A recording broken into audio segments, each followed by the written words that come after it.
जनवरी month में stock market के trends and sentiments दोनों नेगेटिव थे एंड इसी रीजन की वजह से मार्केट जो है वो टॉप के ऊपर से फिसला है। बट ऐसे में हमें नहीं पता है कि नेक्स्ट वीक में मार्केट जो कैसा परफॉर्म कर सकता है या नेक्स्ट मंथ में मार्केट जो कैसा रह सकता है।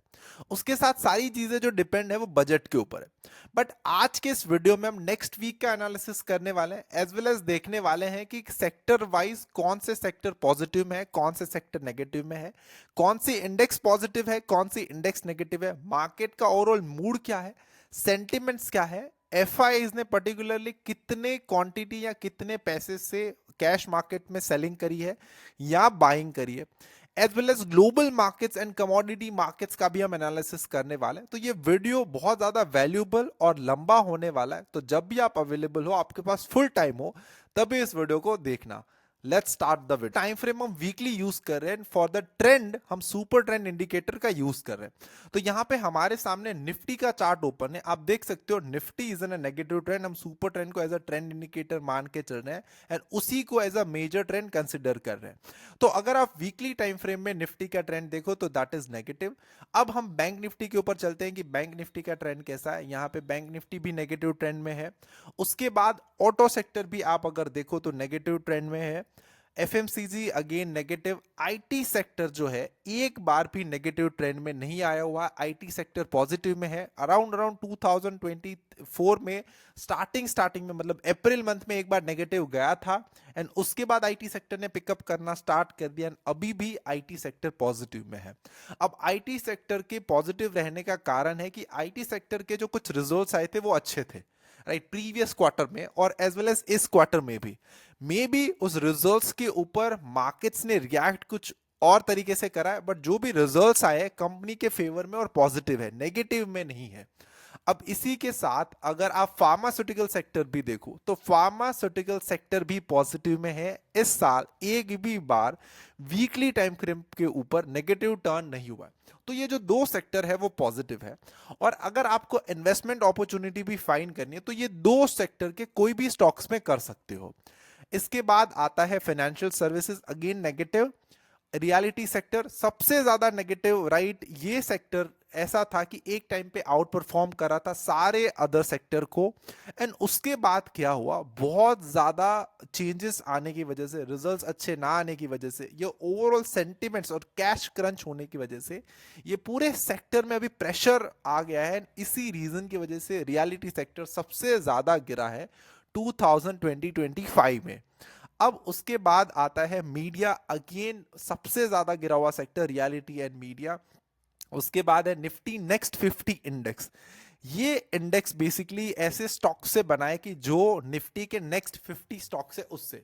अब ये स्टॉक, ये जो 50 कंपनीज है इसमें से जो भी कोई आउट परफॉर्म करेगा, जिसकी मार्केट कैपिटलाइजेशन बढ़ जाएगी, उसको निफ्टी में शामिल करा जाएगा, राइट। तो ये सेक्टर भी कंपेयर निफ्टी के जैसा ही होता है, राइट। जैसे निफ्टी में लार्ज 150 कंपनी शामिल होती है, इसमें उससे पहले वाली जो कंपनीज है वो शामिल होती है। बट अगेन ये सबसे ज्यादा नेगेटिव है निफ्टी के कंपैरिजन में भी। अब उसके बाद हमारे पास है mid cap, again negative. Small cap again negative. उसके बाद है Nifty 500 negative. Nifty 50 index again negative and S&P Nifty again negative. अब यहां पे आप देखो तो ओवरऑल सारे हमारे indices as well as sector जो है वो नेगेटिव में है। बट इसके साथ हमें एक चीज देखनी है कि इस पर्टिकुलर मंथ में या वीक में कौन से सेक्टर ने क्या रिटर्न दिया है, तो अब उसको देख लेते हैं। तो यहां पे हम investing.com के ऊपर आ चुके हैं और यहां पे हमारे पास सारे सेक्टर्स का डेटा यहां पे हमारे सामने है। अब 1 मंथ के टाइम फ्रेम देखिए कि पर्टिकुलरली जनवरी मंथ में कौन कौन से सेक्टर पॉजिटिव रहे, कौन से सेक्टर नेगेटिव रहे। तो आप यहां पे देख सकते हो reality and media and PSU bank energy, ये 4 सेक्टर ऐसे हैं जिसमें से पैसे निकले हैं। और उसके बाद फार्मा, आईटी एंड ऑटो, ये 3 सेक्टर ऐसे हैं जहां पे इन्वेस्टमेंट्स हुई है। अगर आप ईयर वाइज देखो कि ईयरली रिटर्न वाइज देखो तो फार्मा सेक्टर ने 35% का रिटर्न दिया है। आईटी सेक्टर ने 28% का रिटर्न दिया है एंड ऑटो सेक्टर ने 31% का रिटर्न दिया है। तो ये तीन सेक्टर ऐसे हैं जो अभी मार्केट्स को आउट परफॉर्म कर रहे हैं, और अगर हमें इन्वेस्टमेंट्स करनी है तो अगेन हमें इसी सेक्टर के कोई स्टॉक्स में करनी चाहिए। अब अगर पर्टिकुलरली वीक की बात करें तो वीक में भी ये तीन ही सेक्टर जो है वो पॉजिटिव में, rest all the sector is then negative. And DIIs की इन्वेस्टमेंट्स देखेंगे और उसे स्टडी करने की ट्राई करेंगे, तो यहां पे हम मनी कंट्रोल के ऊपर आ जाते हैं। तो यहां पे आप देख सकते हो एफआईआईज ने कैश मार्केट्स में इस पर्टिकुलर मंथ में 70,000 guys 70,000 crore around around $9 billion की सेलिंग करी हुई है कैश मार्केट्स में। ये सिर्फ मैं कैश मार्केट्स की बात कर रहा हूं।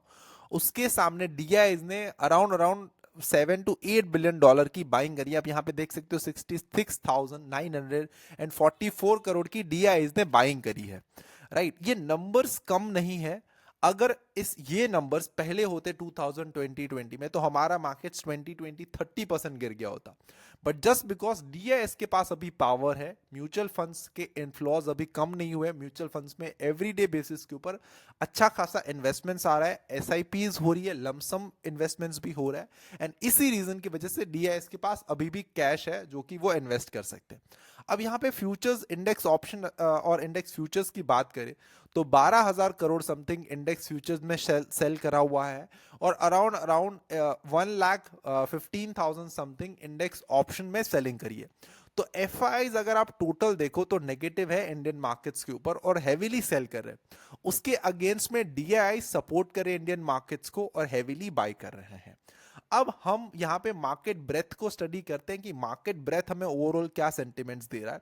अब यहाँ पे हम 50 EMA as well as 200 EMA and 20 EMA की मार्केट ब्रेथ को स्टडी करें तो मार्केट ब्रेथ बेसिकली हमें ये बताता है कि जो भी तीन मूविंग एवरेजेस हैं that is 20, 200 and let's say 50, और निफ्टी के जो सारे ट्रेडेबल स्टॉक्स है लेट्स से 2000 स्टॉक्स जिसमें ट्रेडिंग होती है एक्टिवली बेसिस के ऊपर, वो स्टॉक्स कितने स्टॉक्स ऐसे हैं जो इस मूविंग एवरेजेस के ऊपर हैं, कितने स्टॉक ये मूविंग एवरेजेस के नीचे है। आप देख सकते हो तीनों मार्केट ब्रेथ अभी नेगेटिव में है। इट मींस जो ओवरऑल ट्रेंड है ऑफ द मार्केट्स वो नेगेटिव है। अब इसके साथ यहाँ पे new high as well as new low का डेटा देख लेते तो अभी करंटली अगर न्यू हाई बन रहे होते तो ब्लू लाइन ऊपर होती, बट यहाँ पे यहाँ देख सकते हो आप न्यू लोज बन रहे मार्केट्स में, एंड इसी रीजन की वजह से अभी रेड लाइन ऊपर है। तो ज्यादातर अभी न्यू हाई नहीं बन रहे, न्यू लो बन रहे, मार्केट से पैसे निकल रहे हैं, मार्केट्स का ओवरऑल ब्रेथ नेगेटिव है। इसी के साथ अगर आप मार्केट्स के ओवरऑल मूड देखो तो एक्सट्रीम फियरफुल है।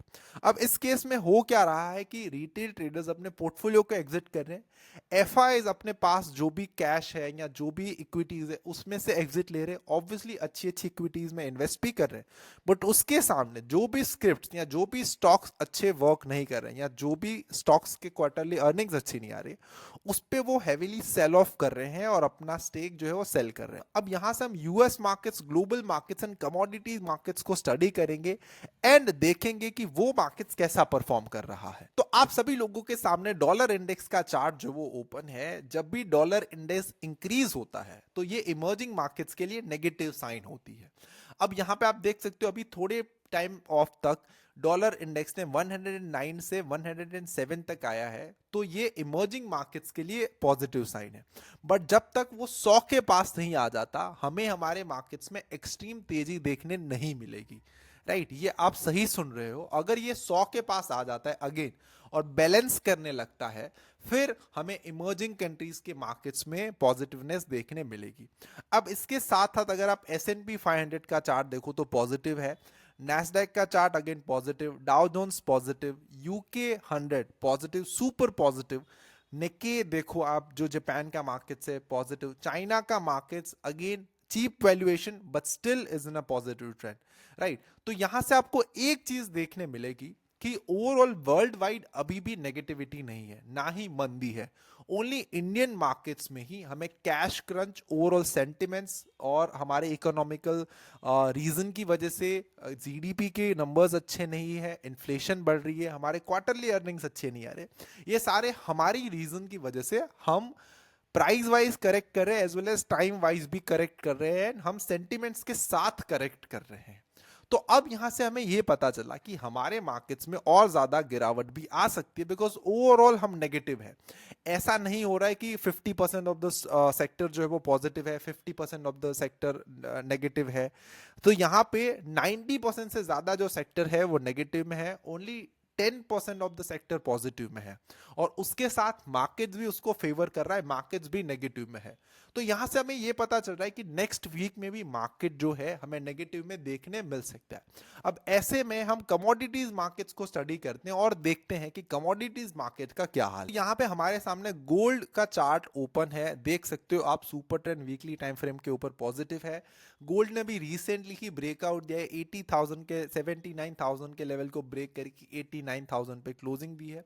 उसके बाद अगर आप सिल्वर की भी बात करें तो सिल्वर भी अपने ब्रेकआउट लेवल के आसपास ट्रेड कर रहा है। क्रूड ऑयल के अगर ट्रेड की बात करें और ओवरऑल ट्रेंड देखें क्रूड ऑयल का, तो सुपर ट्रेंड के हिसाब से it's on a negative trend. But मेरे हिसाब से क्रूड ऑयल अभी एक रेंज में है, जैसे ही ये रेंज ब्रेक करेगा क्रूड ऑयल, हमें एक अच्छी खासी तेजी जो है वो क्रूड ऑयल में देखने मिलेगी। उसके साथ अगर आप नेचुरल गैस की बात करो तो नेचुरल गैस ने भी क्या करा है कि उस रेंज में जो वो ट्रेड कर रहा था 1 साल से ज्यादा के टाइम तक, उसने वो रेंज को ब्रेकआउट कर दिया है। यहां से हमें और ज्यादा तेजी जो है नेचुरल गैस में देखने मिल सकती है। अब इसके साथ हमारे पास कॉपर का चार्ट यहाँ पे ओपन है। कॉपर भी सेम ही प्राइस लेवल के आसपास काम करता है। देखो अब कमोडिटीज में कोई भी इंडिकेटर्स इतना ज्यादा वर्क नहीं करता, because commodities are highly volatile and इसकी प्राइजेस जो है वो ऊपर नीचे इसके डिमांड और सप्लाई और वेदर और नेचर के ऊपर भी डिपेंड रहती है।